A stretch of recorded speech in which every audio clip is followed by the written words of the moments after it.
welcome. I'm Caroline the Same, and it's really great to be with you this morning for this webinar. This is an anxious and uncertain time. And what I wanted to explain to you a little bit about when we're thrown into these kind of circumstances, and this applies for our children as well, how we respond to anxiety and what's actually happening neurobiologically, and why very often when we try and talk about it, it actually doesn't always make it better. And I'm going to talk about the importance of play and why it makes a difference to social and emotional well-being for the children that we're working with, or the children who we're with. So first of all, I wanted to introduce you to three friends I've got here that are going to help me explain to you about something that we call the Triune Brain. Now, the Triune Brain is a sort of simple way of seeing and understanding how our brain works. Now, our first foundation part of our brain is what we call the reptilian brain. Now, this develops in utero, and it's called the reptilian brain because we share it with all the reptiles. And this is basically our survival instinct brain. It includes the amygdala, and this is what I'm going to come back to quite a bit when we talk about play. And like I say, we share it with all the animals. It's our hind brain, and it keeps us alive, basically. And in it are our responses of fight, flight, and freeze. So if you think about how you're feeling now, if you are anxious, you are actually stimulating this part of the brain. Many of us, as the world continues to go into crazy shutdown, we are anxious. We are wondering, are we going to, we can't fly, many of us who are on shutdown, we're frozen, or we're fighting, we're angry, or we're flight. We'd like to get away, but we're not, so we're going into shutdown. Flight, flight, or freeze is the part of the brain that keeps us alive. It's our survival mechanism. It's good. Without it, we wouldn't survive.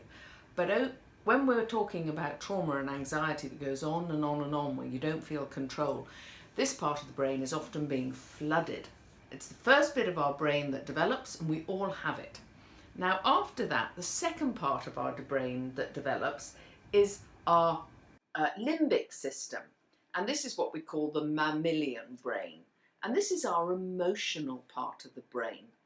It's the bit that we share with the mammals. So it's not about language, it's not about higher thought, but it's about feeling, sensing, intuition, being able to see things through all our various sensory systems, sight, smell. Again, what we share with the mammalian world.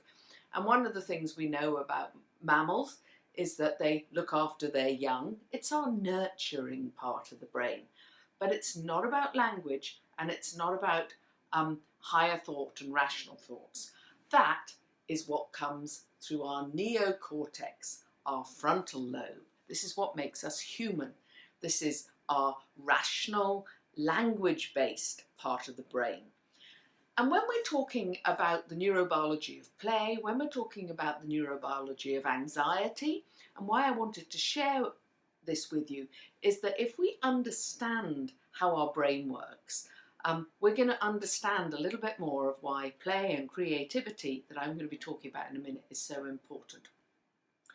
Because by the time of about 3 years, 4 years, if children have developed language and thought, a lot of the activity is happening here in the frontal lobe. However, when we have anxiety, our physiology, the messages that we're getting, make the blood flow out of the left hemisphere, where a lot of these higher functions go on, into the right hemisphere, where a lot of the more mammalian qualities are happening. So we're also having cortisone flooding, which is our anxiety hormone, out of the brain, down into the amygdala, flooding the amygdala, because this is the bit that we need to be active. So when we're anxious, we've got fight, flight, freeze. And what we need to do to help our children feel better, what we need to do to play to heal, is begin to build this part of the brain and strengthen the bridge between the reptilian and the higher cortex. So We don't just want to talk to our children, we don't just want to talk to ourselves to try and feel better, because that's not building the bridge between these two. We need to engage the senses, we need to engage the emotions, we need to engage the social, nurturing brain. So this is why just talking with children about what's happening isn't enough. We need to, like I say, engage the right side brain learning, the orbital frontal cortex, otherwise known as, and get children to feel and do, not just rationalize and analyze. And I'm sure if you can get children to do things with their hands, to express things through their bodies, which play is all about, you're going to help them in this trying time. In many ways, when we talk about anxiety, it becomes embodied. It goes into our bodies. I'm a stressy shoulder kind of person and a lower back. I can feel when I'm stressed, it's in my body. So the more we can do with our bodies through movement, through doing things with our hands, through engaging in creative things, the more we're going to be able to change the stress response that we're embodying. There's also something about hands, heart and head. So when you're doing something with your hands, this is something that we call object relations. Your eyes are seeing it and it's feeding into that orbitofrontal cortex, that heart response. So get children to do things with their hands, to see it through their visual cortex, to understand it and then to feel it. And it's almost like it's a circuit. I build my world, it looks different, something changes, I see it, I feel different. I arrange my toys, I see them, I feel in control, I register it, my body responds, I feel different. So we're wanting to set up that three-way circuit through play. And how children make sense of their world, it's a developmental process, which is how the brain gets wired, but it's also really important when older children are experiencing stress. And I've worked with children and teenagers who are really stressed and talking just isn't shifting anything. So we go into those pre-verbal playthings. We make a mess, we make patterns, we build worlds, we create things where children feel and sense control. So what you're doing is that you're building, through playfulness, intuition. You're building that sensing of feeling in control. And it's through those processes, that hand, head, heart process, that they begin to transform. They move from stress to feeling unstressed. The idea that when children play, they're working hard, trying to make sense of their world. And I want to read you a little story from my book, which is called Fighting the Dragon, Finding the Self, Why Art and Play Matter in Early Childhood. And this story is the story of Joe, and it explains why I called my book Fighting the Dragon. I'm a Celt, and I grew up on the story of St. George and the Dragon, and if you're a hero, you fight the dragon and rescue the princess, but the idea you overcome dragons. It's not always the best metaphor for me here living in Singapore, where a lot of my friends are Chinese, and they believe that actually the dragon's to be revered. But please bear with me, as I'm a Celt, and my dragons need fighting. But you might want to think of it as fighting the monster, whatever, or fighting the virus, who knows. But it's about how we work with overcoming our challenges in our life. So this little story is Joe's story.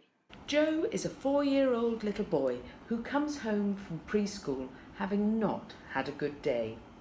He felt left out in the playground by his more boisterous classmates, and to add insult to injury, he kept being told off by the teacher for not sitting still or paying attention. Mum doesn't need to ask how his day has been. It's written all over him. His dejected feelings need no language. He skulks into the house and upstairs into his bedroom, where Mum can hear him going through his toys. 10 minutes later, Joe emerges at the top of the stairs, his soldier's breastplate over his chest and helmet firmly on his head. He brandishes his toy sword. Shoulders back a determined look on his face, and his dignity restored. He's off to play in the playground with his neighbourhood friends and to take on the world again. So in that, you see how Joe became the hero of his own journey. He felt it, he embodied it, he played it, and through that, change happened. Now, if you're working with children, it's very important that there are no rights and wrongs in play. Play is a metaphor, and sometimes they'll need to work out the difficult feelings to try and make sense of them. And as the adults looking after them, whether we're teachers, parents, maybe clinicians, we need to support them to express this. We don't want them to self-harm, we don't want them to hurt other people, but they need to understand some of these very deep and in many ways frightening feelings that they're feeling at the moment. And I'm going to give you a few exercises later and ideas for games and play that I think allow children to explore these complex and often really ambivalent feelings in times like this. So very important that you affirm whatever children give you, whether it's messy, it doesn't really work. If you want to ask questions, don't be too directive. Open-ended questions are better. So, oh, I see you've made this picture. Does it have a story?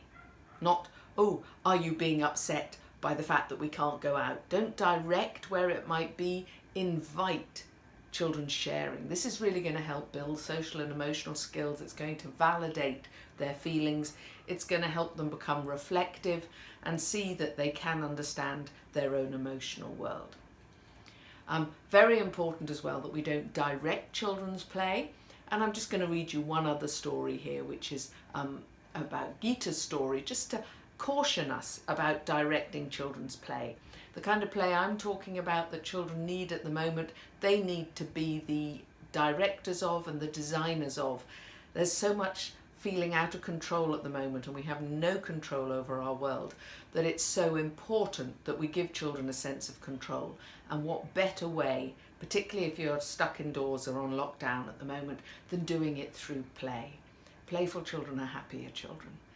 I remember when SARS happened in 2003, I had two young children caught at home and play was my saviour. So I'm talking about this from my own experience. I remember the anxiety as a parent, I remember the fear, and I remember when we did things with our hands and created things, we were able to overcome some of that mounting anxiety. Because mounting anxiety is not good for the brain, it's not good for children, it's not good for family relationships, and play can really help us at this time. So this is Geeta's story. Geeta is a 2-year-old girl at a creative play session with her carer. They are learning about monkeys. They've sung songs about monkeys, heard a story about the cheeky monkey, and acted being monkeys running around. Now they are in the art room about to make a paper plate mask of a monkey. Felt has been cut in the shape of monkey's ears and nose. There is brown wool for the hair and googly eyes. First the teacher shows them how to paint the mask with a mixture of brown paint and PVA glue. Then they are shown how to stick the ears, nose, eyes, hair to make the face. Geeta watches enthralled as a monkey comes to life in front of her and is excited about having a go for herself.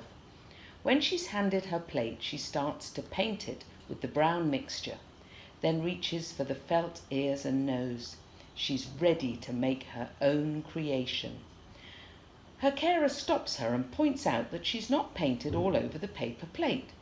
Geeta's attention and engagement is interrupted, but obediently she returns to painting and steps back from the process as her carer adds the finishing touches of paint to the paper plate.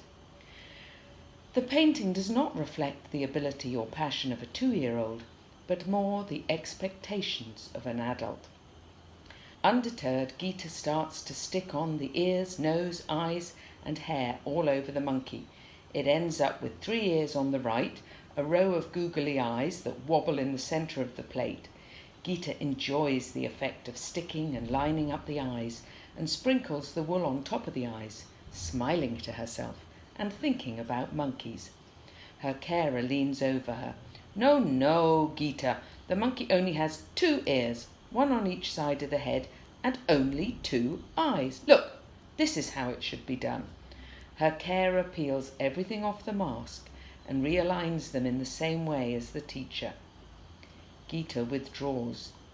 This is not her monkey, not the way she created it.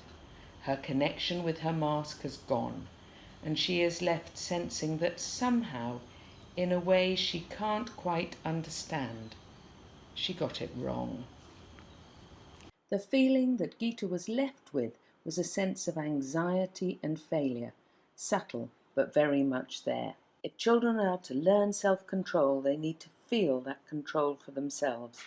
Had Geeta been congratulated for her 3-eared, multi-Google-eyed monkey, she would have felt a sense of pride, ownership and control over how to make her monkey. So let's encourage children to work in this way. Now I'm just going to share with you some of the activities that can help. And I'm encouraging you to work with metaphor and symbol. Don't be too literal, particularly if you're working with children under 9. These are very complex things that are happening at the moment. They scare us as adults because we don't have control. Allow children to work with them through their own language and don't be too literal. So the first activity we're going to look at is the safe box. How to make a safe box. This is all about creating safe spaces. You can use anything. Here I've used a recycled box. It's a food container. Children decorate it outside. They decorate the top. It teaches them about 3 dimensions. And then they also, even before you suggest to decorate inside, they'll begin to fill it and think about what they can keep safe. You make it soft. It's all about creating safe spaces. Very important at the moment. The second activity, which is very similar to this, is the create a world. So this create a world exercise, you can use anything to create a world. It might be a cardboard box of any kind that you fill with found objects. You can decorate it. You can use cardboard with a flat world. You can find objects in the house that you create a world on the carpet. The idea is that you give children a sense of control of their own world. You build their imagination and you help them feel that they can have some control over their future. It's in the stay-at-home, play-at-home pack with more instructions. The third activity, now some of you might be able to go out into nature, which is wonderful because nature is very calming. Nature releases serotonin, which will help balance the cortisol levels that shoot up when we're anxious. Looking at green and nature and leaves helps us see and understand complexity, and it really calms the nervous system. But if you can't go out and you can access seeds, or if you're in a low resource centre, try, if possible, to plant a seed or try and grow something. We're growing seeds at the moment with the one child I have left at home, because you put something into a dark place and you've got to learn to nurture it, your mammalian brain. And you've got to wait. You've got to be patient. It looks like nothing's going to happen, but change will happen, and change is happening underneath. So lots of metaphor for nurture, patience, waiting, transformation and redemption. Things will grow. We've just got to wait. Things will change. We've just got to wait. And this is a way of helping children to develop this resilient capacity. Again, really important at the moment. You can hopefully put it on your windowsill and water it a bit, and every day help them wait. I wonder what's happening underneath. Is the seed growing? Do you think it's waiting? What's it waiting for? Do you think if we talk to it, it might grow? There's lots of ways you can create magic around a seed and help a child learn so many life skills they can generalise for some of the challenges we've got at the moment. And then last but not least, we've got the importance of rhythm. Now, if you think about your heartbeat, when you get anxious, your heartbeat goes up. If we can sing, dance, introduce rhythm, and move the rhythm from the anxious down to organised, sequenced, the heartbeat, There are lots of things we can do with rhythm to help us regulate our nervous system. What I'm going to share with you, and what's hopefully going to be in the Facebook posts linked to this webinar, are the stay-at-home, play-at-home resources that we've developed at Create Cat, that are free, they're online, they're going into various languages. As I do this webinar, we've already got them in Georgian, they're being translated into Spanish and French and Hindi, and a few other languages, we hope. And these are 30 free play ideas that you can do at home, called Stay at Home, Play at Home. So please source them. There are lots of different ideas for activities and play, and I've put what the benefits are so that you can understand why your child needs to play in this way. They're a free resource as a gift to all parents and teachers on lockdown at the moment, and I really hope you can use them to help children develop some of the strong neurobiology and the coping skills that we need at the moment. Remember, creativity and play is resilience building. The more we can encourage children to move from mess and not having control through beginning to make form and beginning to make meaning, we're going to help them. The more we can, mess is about anxiety, fluidity, unpredictability. Sound familiar? Like the environments we're in at the moment. To beginning to pattern, to sequence, calm that nervous system, and to have some control. It is imperative at the moment that we give children some inner locus of control over their world to protect their mental health as we move through these uncertain times.